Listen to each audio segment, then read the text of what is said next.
2022년 12월 29일 목요일 새벽 기도를 다 함께 드리겠습니다. 오늘 함께 보실 하나님의 말씀은 열왕기하 1장 말씀입니다. 아합이 죽은 후에 모압이 이스라엘을 배반하였더라. 아하시아가 사마리아에 있는 그의 단락 난간에서 떨어져 병들매 사자를 보내며 그들에게 이르되 가서 에그론의 신 바알세부백에게 이 병이 낫겠나 물어보라 하니라. 여호와의 사자가 디셉 사람 엘리야에게 이르되 너는 일어나 올라가서 사마리아 왕의 사자를 만나 그에게 이르기를 이스라엘에 하나님이 없어서 너희가 에그론의 신 바알세부백에게 물으러 가느냐. 그러므로 여호와의 말씀이 내가 올라간 침상에서 내려오지 못할지라 내가 반드시 죽으리라 하셨다 하라. 엘리야가 이에 가니라. 사자들이 왕에게 돌아오니 왕이 그들에게 이르되 너희는 어찌하여 돌아왔느냐 하니 그들이 말하되 한 사람이 올라와서 우리를 만나 이르되 너희는 너희를 보낸 왕에게로 돌아가서 그에게 고하기를 여호와의 말씀이 이스라엘에 하나님이 없어서 내가 에그론의 신 바알세부백에게 물으려 보내느냐.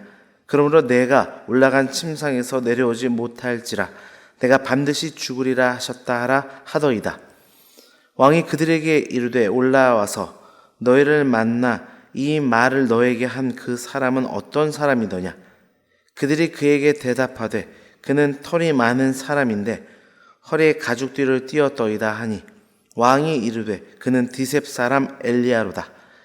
이 50부장과 그의 군사 50명을 엘리야에게로 보내매 그가 엘리야에게로 올라가 본즉 산 꼭대기에 앉아 있는지라. 그가 엘리야에게 이르되 하나님의 사람이여 왕의 말씀이 내려오라 하셨나이다. 엘리야가 50부장에게 대답하여 이르되 내가 만일 하나님의 사람이면 불이 하늘에서 내려와 너와 너의 50명을 불사를지로다 하매 불이 곧 하늘에서 내려와 그와 그의 군사 50명을 살랐더라. 왕이 다시 다른 50부장과 그의 군사 50명을 엘리야에게로 보내니 그가 엘리야에게 말하여 이르되 하나님의 사람이여 왕의 말씀이 속히 내려오라 하셨나이다 하니 엘리야가 그에게 대답하여 이르되 내가 만일 하나님의 사람이면 불이 하늘에서 내려와 너와 너의 50명을 살을지로다 하매 하나님의 불이 곧 하늘에서 내려와 그와 그의 군사 50명을 살랐더라. 왕이 세 번째 50부장과 그의 군사 50명을 보낸지라. 셋째 50부장이 올라가서 엘리야 앞에 이르러 그의 무릎을 꿇어 엎드려 간구하여 이르되 하나님의 사람이여 원하건대 나의 생명과 당신의 종인 이 50명의 생명을 당신은 귀히 보소서. 불이 하늘에서 내려와 전번에 50부장 둘과 그의 군사 50명을 불살랐거니와 나의 생명을 당신은 귀히 보소서 하매 여호와의 사자가 엘리야에게 이르되 너는 그를 두려워하지 말고 함께 내려가라 하신지라. 엘리야가 곧 일어나 그와 함께 내려와 왕에게 이르러 말하되 여호와의 말씀이 내가 사자를 보내 에그론의 신 바알세부백에게 물으려 하니 이스라엘에 그의 말을 물을 만한 하나님이 안 계심이냐.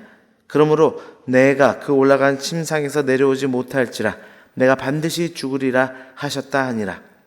왕이 엘리야가 전한 여호와의 말씀대로 죽고 그가 아들이 없으므로 여호람이 그를 대신하여 왕이 되니 유다 왕 여호사밧의 아들 여호람의 둘째 해였더라. 아하시아가 행한 그 남은 사적은 모두 이스라엘 왕 역대 지략에 기록되지 아니하였느냐. 아멘.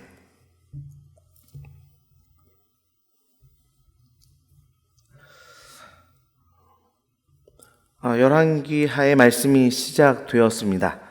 열왕기상을 이어 계속해서 남북 이스라엘의 왕들의 이야기를 중심으로 이스라엘의 역사가 진행됩니다. 특별히 BC 586년에 남유다의 멸망할 그 시기까지도 다루게 되는데요. 그러면서 결국 열왕기서는 결국 진정한 왕이 누구신가라는 질문과 함께 우리의 참된 왕이 되시는 메시아를 대망하는 자리로 독자들을 이끌어가는 책입니다. 오늘 본문의 1장은 이러한 흐름의 시작 부분으로 북이스라엘의 제8대 왕인 아하시아에 대해 다루고 있습니다. 18절이라고 하는 다소 짧은 구절에 성경은 그가 하나님 앞에 행한 불신앙과 그에 따른 심판의 이야기를 다루고 있습니다. 오늘 본문을 중심으로 아하시아 왕의 죽음이 주는 교훈이라는 제목으로 하나님 말씀 증거하겠습니다. 우리가 아하시아와 같은 이 절망적인 죽음을 맞이하지 않기 위해서는 어떻게 해야 하겠습니까? 첫째, 죄를 멀리해야 합니다. 2절 말씀입니다. 아하시아가 사마리아에 있는 그의 다락 난간에서 떨어져 병들매 사자를 보내며 그들에게 이르되 가서 에그론의 신 바알세붑에게 이 병이 낫겠나 물어보라 하니라. 아하시아는 난간에서 낙상하여 병을 얻게 됩니다. 그러자 에그론의 신 바알세붑에게 사자를 보내어 자신의 치유 여부를 묻게 합니다. 이것이 그가 무엇을 신앙하고 있었는지 단적으로 보여주는 장면입니다. 그는 하나님이 아닌 우상을 숭배하는 사람이었습니다. 사실 아하시아는 그의 아버지 아합과 어머니 이세벨의 모든 행위와 그로 인해 그들이 맞이하게 된 비참한 죽음, 그 결말을 보았을 것입니다. 그리고 그 비참한 그들의 말로의 그 원인이 우상 숭배에 있음도 누구보다 잘 알았을 것입니다. 그럼에도 불구하고 그는 그 부모의 죄를 답습하였습니다. 어떻게 그럴 수 있었을까? 그것은 아합 가문의 죄가 너무나도 뿌리 깊었기 때문입니다. 그래서 아하시아로 하여금 그 죄에서 헤어나지 못하도록 한 것입니다. 우리는 죄를 너무 쉽게 생각할 때가 있습니다. 스스로 마음만 먹으면 언제든지 죄의 문제를 해결할 수 있다고 생각합니다. 그러나 그것은 우리의 착각입니다. 죄는 결코 호락호락하지 않습니다. 죄는 한번 우리 안에 들어오면 우리의 전 인격을 지배하려 듭니다. 죄는 반복하면 반복할수록 우리를 통제하는 그 힘을 가지게 됩니다. 마치 늪과 같아서 발을 들여놓으면 빠져나오기 쉽지 않은 것이 바로 죄의 길인 것입니다. 그렇게 우리는 죄에 대해서 어떤 자세를 취하여야 하겠습니까? 죄를 멀리해야 합니다. 저의 사랑하는 성도 여러분, 죄를 가볍게 여기지 않기를 바랍니다. 죄를 멀리하기를 바랍니다. 그럴 때 죄가 우리를 주장하지 못할 뿐만 아니라 우린 죄의 길에서 벗어나 하나님께서 원하시는 복된 삶으로 나아가게 될 줄 믿습니다. 두 번째로 하나님의 긍휼을 멸시하지 말아야 된다. 오늘 본문은 우리에게 교훈합니다. 4절입니다. 그러므로 여호와의 말씀이 내가 올라간 침상에서 내려오지 못할지라 내가 반드시 죽으리라 하셨다 하라 하더이다. 하나님은 엘리야를 통해 아하시아를 향한 심판의 메시지를 전하게 하십니다. 그리고 정말 그 말씀대로 심판을 받게 됩니다. 이러한 하나님의 메시지와 심판의 결과를 언뜻 보면 그 가운데 하나님의 긍휼을 찾아보기가 어렵습니다. 그래서 때로는 이러한 하나님을 매정한 분으로 오해하기도 합니다. 그러나 이러한 심판의 메시지마저도 하나님의 긍휼의 손길이라는 것을 우리는 기억해야 합니다. 그가 난간에서 떨어진 것도 죄를 돌이키길 원하는 하나님의 긍휼의 손길이 있었던 것입니다. 하나님은 이러한 일련의 과정들을 통해서 결국 그가 돌이키기를 원하셨던 것입니다. 그리고 그가 만일 회개했다면 우리는 성경을 통해 바라본 하나님의 속성을 따라 예측할 수 있는 것은 그 병이 치유됐을 뿐만 아니라 큰 은혜를 입었을 것입니다. 그러나 그는 하나님의 긍휼을 멸시하고 회개하기는커녕 도리어 바알세붑에게 자신의 마음을 두었고 그로 인해 하나님의 심판이 그대로 그에게 임하게 됩니다. 주 안에 사랑하는 성도 여러분, 어떤 죄든 돌이키고 회개할 때 우리는 용서를 받을 수 있습니다. 그러나 하나님의 긍휼을 멸시하고 받아들이지 않는다면 심판이 임할 수밖에 없는 것입니다. 우리 안에 늘 베풀어 주시는 하나님의 긍휼의 손길을 믿음의 눈으로 바라볼 수 있기를 바랍니다. 그리고 그 긍휼을 멸시하지 않는 우리 모두가 되길 주님의 이름으로 축원합니다. 마지막으로 오늘 본문은 마음을 강팍하게 하지 말아야 된다. 우리에게 교훈해 줍니다. 아하시아는 자기가 처음으로 보낸 군사들이 하나님이 내리신 불에 죽임을 당했다는 소식을 분명히 들었을 것입니다. 그렇다면 하나님의 살아계심을 인정하고 회개하며 엘리야를 찾아가 생명을 구해 주시기를 간구해야 했을 것입니다. 그러나 그는 돌이키지 않고 또다시 군사를 보내 엘리야를 무력으로 체포하려고 하였습니다. 특별히 11절을 보면 두 번째 50부장은 엘리야를 향하여 속히 내려오라 하셨나이다 라는 표현을 쓰고 있습니다. 이것은 첫 번째 50부장이 왕의 말씀이 내려오라 하셨나이다 라는 말보다 좀 더 강화된 어조입니다. 그러니까 처음보다도 더욱 거만한 태도를 보였다는 것입니다. 그 결과 두 번째 파견된 군사들도 역시 불사름을 당할 수밖에 없었습니다. 아하시아의 완고한 그 모습과 거만한 모습 때문에 순식간에 100명이 넘는 사람들의 생명이 죽음으로 몰고 간 것입니다. 이와 같이 마음이 강팍한 자들은 하나님의 말씀을 청종치 않습니다. 하나님의 어떠한 징계의 메시지도 두려워하지 않습니다.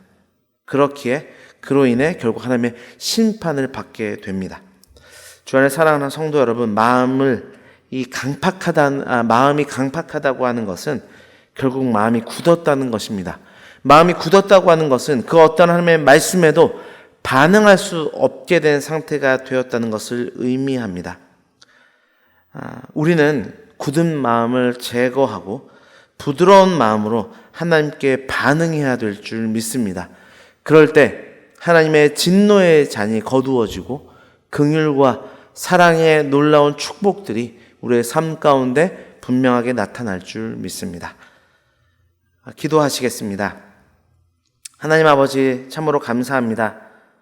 오늘도 귀한 말씀을 통하여서 우리로 하여금 이 말씀의 교훈을 삼아 다시 한번 하나님께서 원하시는 그 올바른 길을 향한 분명한 방향을 정하고 기도할 수 있도록 인도하여 주셔서 감사합니다. 오늘 말씀을 통해 아하시아와 같은 그 죽음, 절망적인 죽음 맞이하지 않기 위해서는 먼저는 죄를 멀리해야 된다 말씀하셨습니다. 그 부모의 죄의 모습을 보면서도 그 죄에서 돌이키지 못했던 아하시아의 모습을 본받지 않도록 인도하여 주시고 죄의 어떠한 모양까지도 본받지 않고 하나님의 선한 길을 향하여 나아가기로 결단하는 우리 모두가 되도록 인도하여 주옵소서. 또한 하나님의 긍휼을 멸시하지 말아야 된다 말씀하셨사오니 하나님은 때로는 우리를 징계하심으로 때로는 사랑의 메시지로 우리를 훈계하실 때 하나님의 그 메시지 가운데도 하나님의 긍휼과 사랑을 바라볼 수 있도록 인도하시고 그 가운데 그 긍휼을 따라 겸손함으로 반응할 수 있는 우리 모두가 되기를 소망합니다. 무엇보다 우리의 마음이 강팍해져서는 안 된다 말씀하셨사오니 우리의 마음을 현한 마음으로 바꾸어 주시고 하나님의 말씀이 우리 가운데 다가올 때 아멘으로 반응하며 순종하는 우리의 모든 삶이 되도록 주여 주장하시고 인도하여 주옵소서. 특별히 계속되는 다락방 기도회 가운데 주여 함께하여 주옵소서. 그 말씀의 잔치를 통하여 기도하는 시간을 통하여 더욱더 하나님 앞에 나아갈 수 있도록 인도하시고 말씀과 기도로 거룩하여짐을 통하여 다가올 2023년을 믿음으로 준비해 나갈 수 있는 거룩함으로 준비해 나갈 수 있는 우리 은혜광송교회 되도록 주장하여 주옵소서. 여전히 새벽마다 간절히 기도하는 모든 성도님들의 간절한 기도의 제목들마다 주여 역사하여 주시고 하나님의 뜻이 온전히 땅 가운데 이루어지는 역사를 목도하도록 주장하여 주옵소서. 모든 것 감사드리며 예수 그리스도의 이름으로 기도드립니다. 아멘.